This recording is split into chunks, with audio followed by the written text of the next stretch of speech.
Dadaluhan ni Pope Francis ang pagdiriwang ng ika-100 anibersaryo ng aperisyon ng Our Lady of Fatima sa Portugal bukas. Pangungunahan din niya ang canonization ng 2 batang saksi sa aperisyon ng Birheng Maria. Mula sa Portugal, narito ang report ni Mariz Umali at mga kuha ni Rafi Tima. Noong 1 taon pa raw pinaghandaan ng mag-asawang Berba na dumayo rito sa Fatima, Portugal para sa pagdiriwang ng ika-100 anibersaryo ng aparisyon ng Our Lady of Fatima. Laking pasasalamat nila na sa pagdiriwang din ng kanilang ika-30 anibersaryo bilang mag-asawa, di lang sila kundi buong pamilya ang kasama. So we sort of promise Mama Mary na on the 100 years, as just a gesture of our thanksgiving to her for all the blessings na we've received.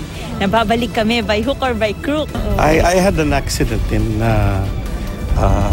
November 2014. Near fatal. It was near fatal, and I'm here.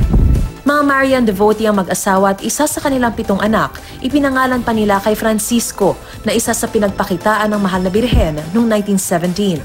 I actually feel quite special, and when we entered the church earlier, I approached his area and then I prayed. Galing pang Quezon City si Sister Maria Amparo Santos. Bumiyahe mag-isa kahit hirap maglakad, makadalo lamang sa sentenaryo ng Our Lady of Fatima dito sa Portugal. Ay, mag-isa lang, kasama ko si Jesus.